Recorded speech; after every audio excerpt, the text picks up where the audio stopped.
I'm Jim Bartlett, and I'm running for the North Dakota Superintendent of Public Instruction. I want to take some time today to explain both the problems in the public schools, what we want to go to, and the solution and how you can help get us there. I look at things in terms of what is the given, what do we know already about what's happening in the public schools that we've learned over the last couple months in the campaign. There's a lot of problems in the public schools, and so I'll just list a few, but the transgender topic is a very important topic to discuss. It is more than just the idea of people wanting to change their gender. They are actually a political movement that is to advance a collective reconstruction and transformation of society. It's basically social engineering, indoctrination that's very thorough. It's considered the next wave of Marxism. And so Marxism is basically this, and it's an atheistic and materialistic worldview based on the ideas of Karl Marx that promotes some bad things like abolition of private property, the public ownership of the means of production, like socialism, and it has the utopian dream of a future communistic state. So the transgender movement in North Dakota is a communist movement. It's bad, it's anti-patriotic. It would certainly not jive with the patriotism required in the North Dakota Constitution. Another problem is the parents are not kept informed. Parents not kept informed about what's happening with their children, not only on the transgender issues, but other issues. And there's a reason for this, and the reason is because of the philosophy of evolution brought into social ideas. They want to evolve, change society, and transform society. They want to separate parents from children in order to form a new society. They don't want the old Christian America, the old constitutional republic, or anything like that. And so that is a very big problem today. So that's one problem, is that the parents are not kept informed, but it's not just by accident, and it's not just because parents didn't learn something. It's a part of the agenda that people that believe in a couple different bad philosophies want to happen. They don't want parents to know, and they have a reason for that. Well, other things, we get the low test scores, and both in mathematics and English reading, etc. And those also are driven, the low test scores are not just because the kids aren't learning or the teachers aren't teaching, but it's because of the time taken to teach other things. These agendas are taking time from the normal reading, writing, and arithmetic. And so just on that basis alone, something's wrong and needs to be corrected. Things like depression and suicidal issues are rampant in the public schools. There's a youth health risk survey that goes across the United States, and the results are getting worse. Kids are depressed, suicidal, all kinds of bad behavior, and even those have a root in these bad philosophies that we'll explain. And so when I look at the problems, I think of these are just the fruit. Okay, so it's very important to look at not only the fruit of what's happening that you might see in the news or get mad about at the school, but it's like, why are these things there? You know, what is really going on? And so that's the focus of our campaign, is to say, we know why those things are going on, and they're not going to change unless we change the root, change the tree. And so there's a quick list I'll go through of topics and of the problem. I won't write them all down. So besides the depression, suicidal issues, we've got bullying of the teachers, the students, and school board members. We've got arbitrary enforcement of bullying. Teachers are even losing their jobs if they don't, if they start asking too many questions about what's happening in the agendas at the schools. The work ethics of the student has declined. The social, emotional, math, my feelings is a big issue today. The standards are lowered. The children are learning less practical skills. I hear a lot of time like people can't make change, or small things like that. They could easily be taught if they wanted to be doing that in schools. There's more money being put into the schools, and the results are actually not as good because the money is not going into the education, it's going into indoctrination. So we got the communism instead of patriotism. We got moral relativism instead of morals. The old-fashioned morals, like what your parents and grandparents knew, came from the Bible, 10 Commandments, and the North Dakota Constitution points to that. So the inability of people to know good and evil today is a bit of a problem, right? if you don't know the difference between good and evil, you don't believe in truth, you don't believe in reality, everything's a free-for-all. You begin creating your own system based on your own ideas and how you want to change society, which they're doing. There's a belief that what's going on in the schools is neutral religiously, and that's a false belief. It's a big idea, but it's not that complicated.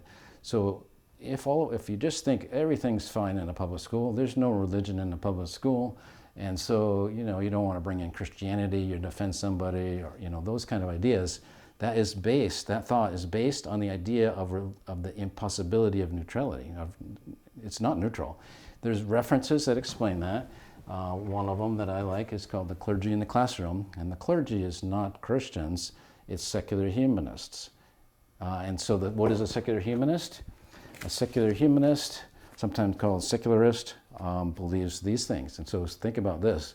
Do we want a society that is atheistic?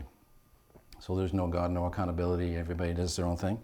We want it to be materialistic, okay, so there's no spirit in man and no God, and therefore everything has to be formed by force, control, tyranny from the outside. I don't. And they advocate for a public society free from the influence of religion. Doesn't that sound like exactly what's going on in the schools today? Free from the influence of religion. And of course it is a religion, and so it's like, okay, you guys, wake up. And this was planned. John Dewey, 1930s, they really planned this to go through the teacher colleges. So the secular worldview also says that the physical universe is all there is, and the humanity is broken because of ignorance. So we've got to use the schools to fix everything, and without God, of course. And so redemption, salvation comes through science and not religion. So you can imagine what could happen. There's an interesting movie I'd like to mention if you can get to watch it. It's really good, the Time Changer movie. It's an illustration of what happens when you try to teach morals without a basis in Christianity. It's a comedy, kids love it, it's great to watch, and it'll make that point too of what would happen and what has happened in our last 100 years in our state and beyond. The teachers are leaving the schools and not wanting to come back and teach because the children are undisciplined, they can't be disciplined, and they're not listening to the teachers, and the teachers are frustrated that way as well as other ways. It's not so much the pay, but it's more like who wants to be in this environment. And I've heard that from several people, including retired teachers that would want to come back if they could, but it's just the environment is too toxic. So the students are also taught to look to the government as a provider, okay? So instead of just the protector. And so we're creating a society of dependent people, dependent on the government for everything. And so it's creating a bigger and bigger government, which makes sense if you're a secular humanist or a Marxist. There's a table that I often refer to myself, and if you go to summit.org and look up chart, you'll see this as well as the explanations. It's pretty simple. There's 6 different worldviews, the way people look at the world, religions you could call them. Christianity is one of them, Marxism is another one, postmodern another. And so if I can quickly look at this and diagnose what is happening in the culture, or in the school, or in our own thoughts. And so when we mention Marxism, we define that as spec, we can also notice that its political viewpoint is statism. In other words, the state is God. The state provides for everything. Its economic view is socialism, which we explained. And so these are being taught in the schools. So do we want Karl Marx, Lenin, and Mao directing the education of the public schools in North Dakota? They are now, from the grave through the organizations. So long story short, there's plenty of problems. Talk to anybody and you'll get a long list. I didn't even finish my list. So now what do we want to do with that? We want to say, let's get back to something right and real and wholesome and productive. So what would that be? Well, the North Dakota Constitution does a fantastic job in explaining that we should be getting a few results from the education system in North Dakota. So intelligence would be one of them.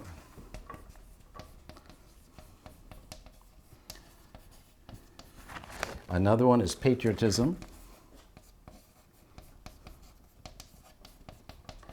Okay, so how can you really think we're getting patriotism when we're using the teachings of Karl Marx and communist states and the transgender movement to teach our students. This is completely unconstitutional and evil, and we're not going to end up with patriotic children, put it that way. And then integrity is another one, and morality. Well, many cultures, including these new ones, think that it doesn't matter what you say, if you tell a lie or not. There's no truth. You know, if you use the standards like the Ten Commandments that say, you know, thou shalt not bear false witness, like don't lie, well, there's a standard for you. You know, why aren't we teaching that in the school? Because we're teaching moral relativism, and then it doesn't matter. What's right for you is right for me. What helps your agenda is what's right. And so what we're thinking is that things can be changed quite quickly in North Dakota if we go back to the North Dakota Constitution. It also mentions in here that with the morality, etc., it'll lead to prosperous and happiness of the people. Many other things, but no sectarian control is needed for that. It doesn't have to be paid for by the taxpayers in the property tax, but it's supposed to be paid for by the legislature. And there's lots of practical stuff that's supposed to be taught, truthfulness, purity, public spirit. All of those things are not being taught in the public schools. And in fact, the opposites are being taught in a radical form. Okay, and so the solution, okay, problems are clear and many. The solution is clear and simple. We have to remember that the Constitution of North Dakota had a Christian context in 1889. We can't ignore that, because if we are, we're falling for the trap. And so the trap is believing that the schools are neutral right now. They are not. They're radically anti-Christian, anti-North Dakota Constitution. And so if we look at the definition of morals back in 1889, we see Webster's 1828 dictionary that the morality was the ability to discern good and evil. And then the definitions for good and evil came from the scriptures for good and evil. North Dakota had a great Christian history. I had the Ten Commandments on the wall in every school, and printed by NDSU. And so somehow we've lost it, and we can explain that too. But the idea is that the history that we have seen in North Dakota developed a really strong people, good work ethic with morals and such, so that we know these things work. So the result of going back to basics, you could say, Ten Commandments, morality, Christian culture, that is the solution. And that is pointed to in the North Dakota Constitution. Anything less than that won't get there, because this is a time-tested truth throughout generations in history, not only in America, but everywhere else. So the solution, if I look at the solution, what we're saying is that there's a lot to do, but I'll simplify it and thinking of it as a garage. You got a garage you're trying to clean out. There's a lot of big stuff. It's been there a long time, some small stuff. So what you have to do is kind of start with the big stuff, right? You have to get the big boxes out of the way and figure out what they are, what to do with them. So there's two big boxes that I think that have to be handled first of all. First of all, there's 4 far left organizations that run North Dakota schools. So now why would we want far left atheist, socialist, communists running North Dakota schools?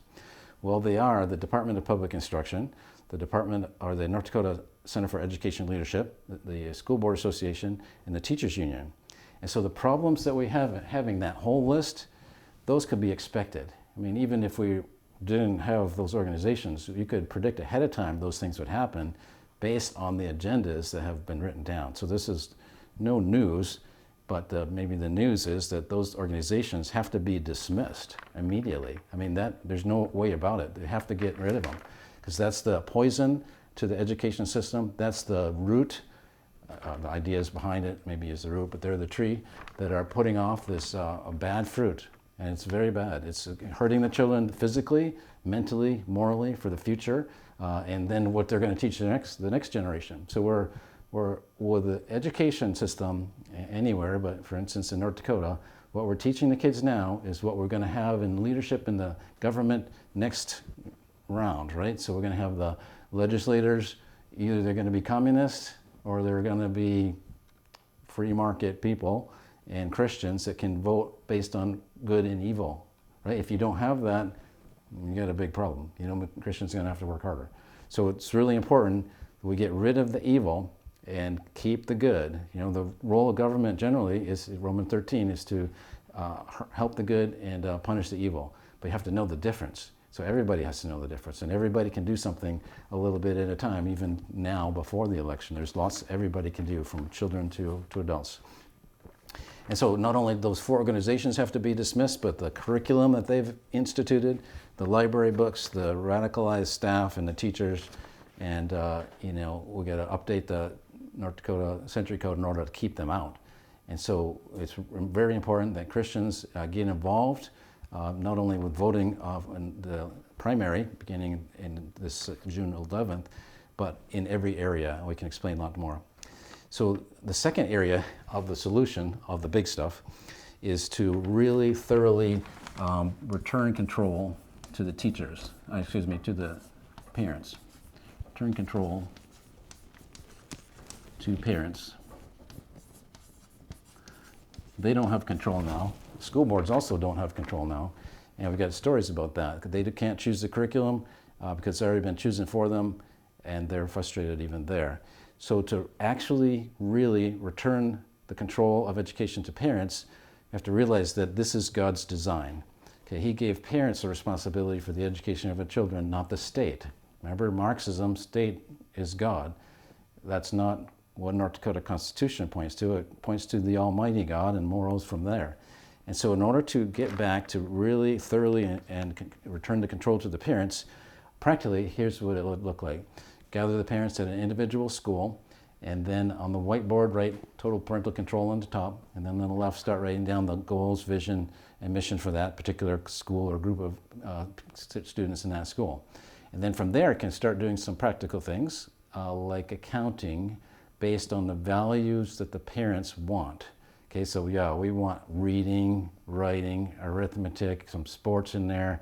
We don't want social emotional learning. We don't want 2 + 2 = 5 some days. We don't want kids to be asked how they feel every day when they get to school.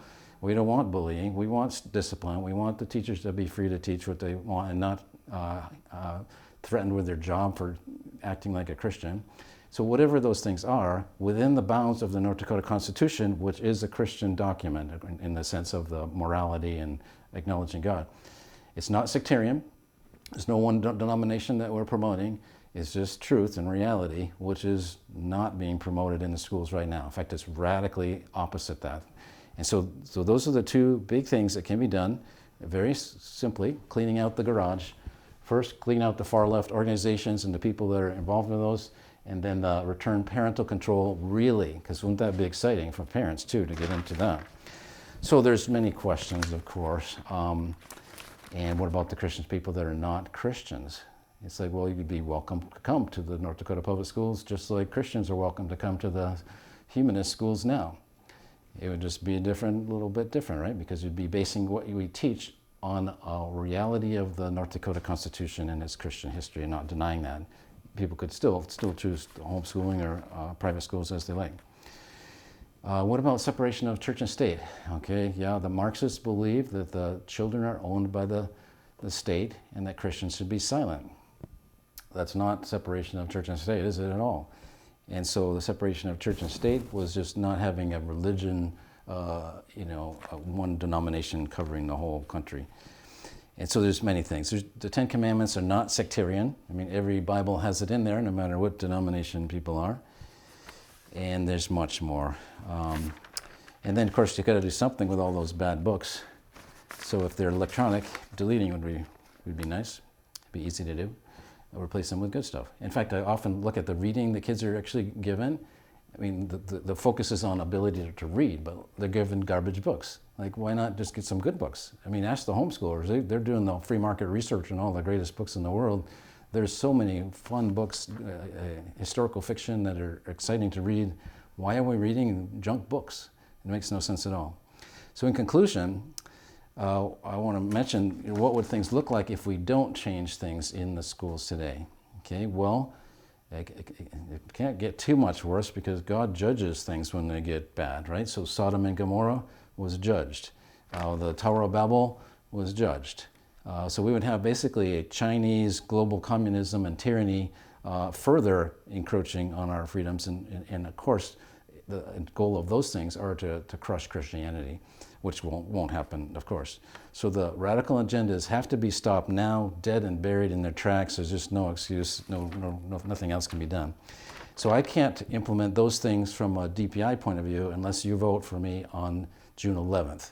I'll keep working on it. I've been working on these things for 30 years, and I do this naturally in churches and just local people. And you can do it too. It doesn't have to be done from the top. It can be done at every single level if you just understand the times a little bit and know what to do about it.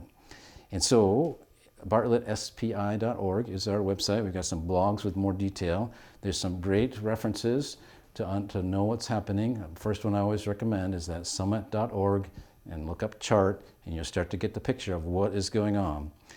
And so I think that's a good place to end with the mention that we can expect things to get better. And so the things will get better, we know, because of history, much history. But for instance, Sodom and Gomorrah is no more. And so the people are there, the land's still there, but the city is no longer there. The Tower of Babel, it was never completed. And so we can take hope in that too. And so we can also see many ways that good is way more powerful than evil. And so we can just rally around the truth, and that will set many people free.